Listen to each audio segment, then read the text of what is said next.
guys, welcome back. It's Felicia and Rowena. So today we're going to be talking all about facial oils. If you guys have been following along our skincare series, we've been covering cleansing, toning, exfoliating, and moisturizing. Because a lot of you might be thinking, Ru, Fel, Mia, I already have super oily skin. The last thing I want to do is put more oils on. But if you have dry skin, maybe you're like, yeah, give me any oil I want. But oils are not all the same. We have here, there's jojoba, there's almond, there's obviously like cooking kind of oils like olive oil. Grade. Cleansing oils, there's stuff for your face to hydrate / moisturize as a final step. Yeah, so the whole spectrum, there's oils everywhere. So we're gonna tell you exactly how to use all of them, the correct ones to use for your skin type, and the different oils to actually look out for, because there are more oily oils and like less oily oils. Ooh, tell me more. Before we get into it, make sure you've like and subscribe over there. Yeah.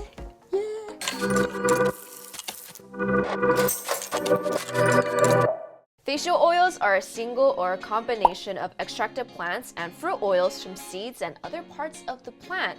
Like the marula oil is 100% from the marula fruit, and jojoba oil is the jojoba seed, and you have flowers, you have fruits. Oils are emollients, which mean they can soften the surface layers of your skin, but because they don't penetrate as deeply as, let's say, moisturizers, they aren't as moisturizing as some of us may believe. Yes, and we'll get into that in a bit. Because oils are the purest form of like the plant or the seed or the flower, they have been used for centuries back into ancient Egypt, where they used castor oil, olive oil, and also sesame oil. And because oils were all the rage back then, it was actually so valuable that they would trade it. Kind of like how in Asia they would trade tea. Yeah. In general, these facial oils all contain fatty acids, and the fatty acids are split into two. One is called linoleic and one is oleic. So you can think of linoleic as the oily people. You want to stay towards linoleic, whereas oleic is like Rowena, the dry oleic. Type.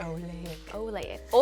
Oil. I need oil, so oleic. Yeah. So just looking at all of these, each of these oils have a combination of both oleic and linoleic, but generally speaking, the linoleic is very thin in consistency. Like you can see this jojoba, we'll talk a little bit about it later, is very runny and watery, versus say olive oil, that's thicker and much richer. An interesting fact, those of you who are acne prone or very oily, they're known to have very low levels of linoleic acid in their sebum, which is why like restoring it actually helps to balance it out. And it's also believed to be one of the reasons why we get acne. The linoleic acid we see most often in skincare products are rosehip oil, hemp seed oil, safflower, grapeseed, evening primrose, and jojoba. And popular oleic acids include olive oil, macadamia, avocado, apricot, almond, and hazelnut. You know, like the whole DIY, like coconut oil, also olive oil, like you want to just put it everywhere. Because it's so heavy and it's such a oleic fatty acid, this should definitely be steered clear of people with like combo oily skin, because it's like better for Rowena and her clan. So generally speaking, our skin follows a daily cycle of sebum production, and at its peak, usually during midday, when you're just, walking past a mirror, like, oh my god, I need to blop, blop, blop, blop. It's always the most like startling thing to see your reflection and you think you're like all cute and everything, and you're like, ah! So from midday to evening, your sebum secretion begins to lower, and then by the time it's evening and you're about to get ready for sleep, your sebum secretion is at its complete lowest. So that's why we always say like add oils after moisturizing in your evening skincare routine. Before you go to bed. Yeah, before you go to bed, because when you're sleeping, your skin gets really dehydrated and no one's there to really like, unless you have a little fairy dripping oils over you, no one's there to restore that hydration. So your skin is most dehydrated, so it needs most of the nourishment there as well. But this is of course not black and white, because people with dry skin, like you can probably use it during the day, but for oily, we're already producing enough oil. So that's why it's like more of a nighttime thing for me anyway. For me, during winter time, when it's really cold and really dry, then yes, I can use oils during the day, but during the summertime, because I do have combo, it's bing! Yeah. Now, what are the different type of facial oils? There's 3 essential, carriers, and treatments. So let's start with essential oils. Essential oils are distilled leaves, bark, roots, and other aromatic parts of a plant. They're highly concentrated and require carrier oils to dilute its potency to avoid irritation. When used properly, essential oils are great for repairing dry skin, calming inflammation and acne, reverse aging, and fade scars. Plus, they smell great. You'll probably know of these as like peppermint oil, tea tree oil, ylang ylang. Like they're actually all the ones that are in The diffusers. diffusers, like the most like orange peel. Yeah, orange peel, ylang ylang. Yang, liang, liang, Liang, liang. liang. Liang, liang. You forgot your blang blang.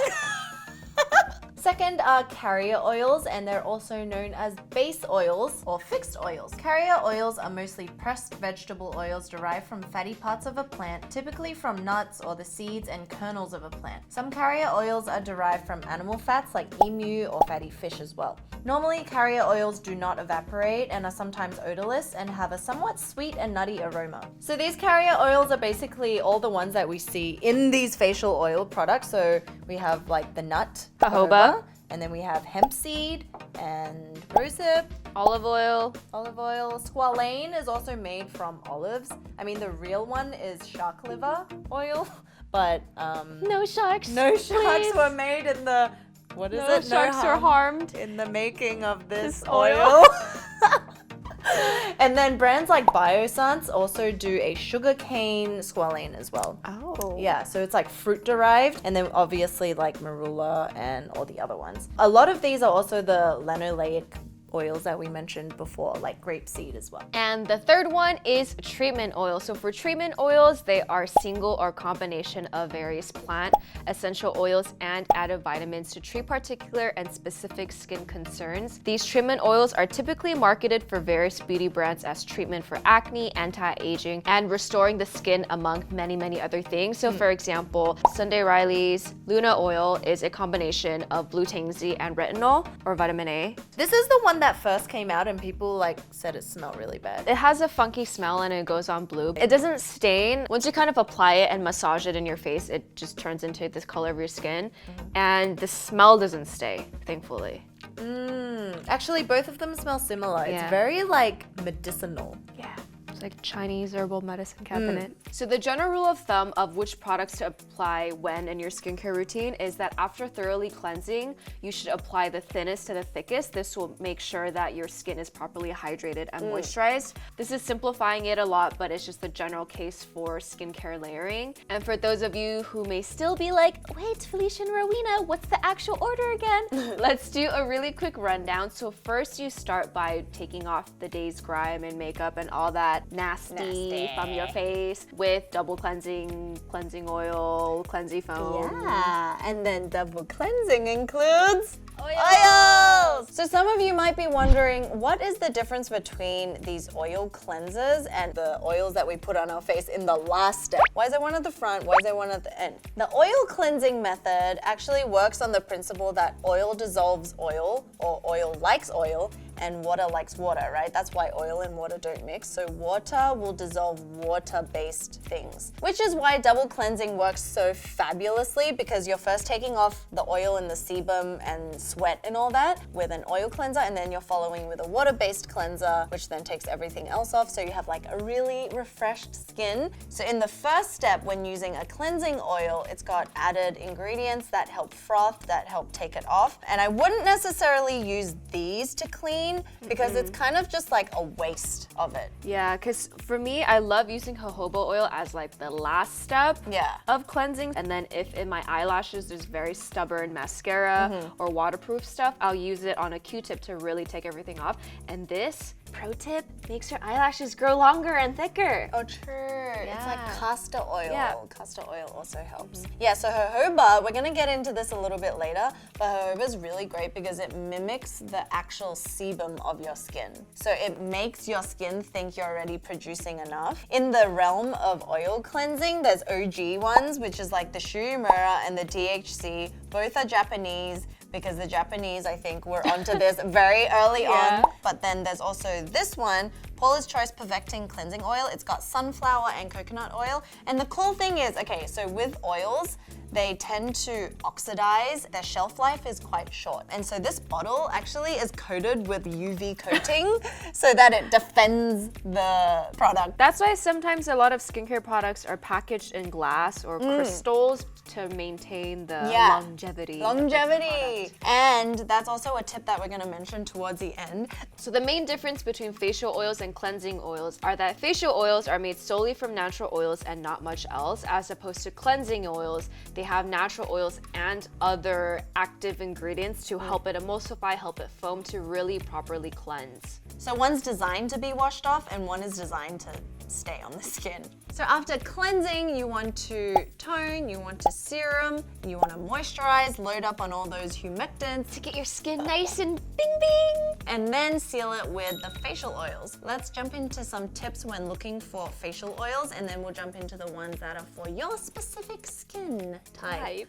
So here are some tips for choosing the best facial oils. The rule of thumb is, I think with anything food related or any natural product ingredient related, the closer you can get to its natural state, of course, is best. So anything that smells too sweet, too sugary, too vanilla-y, too anything that takes away from the natural herbal medicinal kind of smell, it's probably got too much fragrance or additives or synthetic ingredients. If you're super sensitive but you still want to try out some oils, you might want to look for oils which are designed to absorb quicker into the skin. And so you can try ones like grapeseed, apricot kernel, argan, and also marula oil, because these are designed for all skin types. And when you're buying oil, look for bottles that are in dark containers, because this helps retain the longevity and the life of your oil. So for example, like this bottle. It's kind of like vitamin C. You want to keep vitamin C away from direct sunlight or anything just near light, because it's more volatile and it will go bad quicker. So just certain ingredients tend to be more sensitive to sunlight. Oils are one of these. So you want to make sure that the first ingredient listed is actually the fruit or the seed oil and not something else, because there are sometimes added ingredients, which isn't all bad, but the first one should be the oils. Now what you've all been waiting for. No! So which facial oils match which skin type? Okay, so the thing is, a lot of the oil ingredients actually match most skin types, but some work better with drier and some work better with oily, obviously. So for example, these two are Squalane, and some of you may have heard of Squalene and Squalane. What's the difference? Shark liver and olive oil. Wrong? Wrong. So Squalane is a version that's been hydrogenated, making the consistency lighter. It's generally not comedogenic and is very fast absorbing. So this one's from Indie Lee. I just got it very recently, and I love that it doesn't smell like much and it quickly absorbs into your skin like it was never there. But then this one is a plant-derived Squalane face oil, and it says it's organic ingredients for fine lines and dryness. Basically, all of these oils are also for that. It's funny because all the descriptions for facial oils are the same. They're like, hydrate, Seeps quickly. Absorbs nourishes. So it's all the same. And then we have the Marula. And it comes from the marula fruit, which is like a mango. Mango family. Yeah, mango cousin. This is actually higher in the oleic fatty acid, so it is a little bit thicker than something like jojoba oil. But for someone who has oily skin, I use this as well, and it doesn't really have any clogging effect. So once again, it's more like you have to try it. As annoying as it sounds, you really have to try these oils. It's like the foundation of skincare. You need to try things out for yourself. You can listen to as much videos as you want, but at the end of the day, if you don't test on your own skin, you'll never really know. Yeah, because we're just recommending you based on everything we've tried. And here's another cool tip. You can actually mix it in with your moisturizer and then apply. Have you tried that? So usually with Drunk Elephant, I'll mix in the marula oil with their Lala Roadshow cream, whipped cream. Whoa, that's so much moisture. It's so hydrating and it's so needed for the winter months. A little dry, I can use this on its own. If it's very, very, very dry, for sure I mix it into the... And then this one is from Honeybell, and it's their Elixir Grapefruit Basil Rejuvenating Facial Oil. So this one, as you can see, is like very runny. But they make their own, right, in these small little batches. So everything is organic, natural, homemade. Yeah. And this one says it has hemp seed oil. It's packed with omega-3s. Omega-3 and omega-6 is the linoleic acid, and it helps with elasticity, making it healthier, stronger, and fresher. So yeah, all of these oils do help to just like protect your skin from environmental pollutants as well. These are like great for all skin types. So for oily skin, once again, you just want to stick to oils that are a little bit thinner in consistency. Jojoba is a really great one for every kind of use, on cuticles, on hair, my eyelashes, their hair. Yeah. What I like to do is pair a AHA moisturizer because that helps to get away the dead skin, and then nourish it again with a facial oil at night. So every time you use chemical exfoliants, you want to make sure it's like properly hydrated after that, otherwise you'll get like flakiness. So for dry skin like me, you will want to stick with more oleic type acids because it's just thicker. It helps your skin stay more moisturized For longer. for much longer. And a great thing to pair facial oils with would be hyaluronic acid because that first helps your face. Have hydration. It first hydrates your face, locks in the moisture, and like absorbs the moisture and gets water to stick where it's supposed to be. So for the winter months, I've said in previous videos, I usually use the Glow Recipe Watermelon Moisturizer, which has a lot of hyaluronic acid, and afterwards I'll pair it with a thick cream or even just something like the Marula oil. And then one that I've been using for like combo skin is this Rosehip oil, and Rosehip oil also helps to like mimic your sebum production, but it's also really high in antioxidant properties. This one's got omega-3 and 6, which is the linoleic. Whoa, so nourishing. And then the treatment oils that Rowena and I use is the Sunday Riley. I use the Luna. It's good for fine lines and wrinkles. It's like prevention, right? Yeah. Rather than cure. And then the retinol helps, as well as the blue Tangsy. I could use every night, but I switched on and off. I feel like my skin gets used to the product. So after I use this for maybe a few months, I need to stop using it for a few months for me to start seeing the effects again. It's like, hello, Yeah, back. and it helps with minimizing pores, minimizing the appearance of Yeah, that's what retinol helps blemishes. with. Yeah. And then it's like little distant cousin, the UFO clarifying facial oil has salicylic acid in it. So if you have congested pores or breakouts, or you're feeling like, you know, it's that time of the month or whatever it is, I'll go into that because it's a medicated treatment oil and it just helps to like dissolve the sebum in your pores. One last thing is the price point. These do come in various price points. Like this is pretty affordable, this is affordable, this is definitely affordable. Trader Joe's, woo! But they all do the same thing. They do. It's just like packaging, it's the brand, it's the marketing. Like you can feel safe buying these 100% organic oils, but I would also look into like treatment oils because they're very specific. All the rest, you can kind of think of them as doing similar things. And of course, I think with most skincare products, it's not always true, but the more money you're spending, you are investing in relatively higher quality materials, whatever raw material this came from. Yeah, they can get apricot seed or almond oil from anywhere, right? But it's like, you know how Nutella doesn't taste the same here versus in Italy? It's because the hazelnut is different. So it's the same with like these type of nuts, depending on where it's sourced from, the process that they do, is it cold pressed or is it just like mass burned or something? And that all affects, you know, shelf life, but also quality. Key takeaways is not to use it as a moisturizer.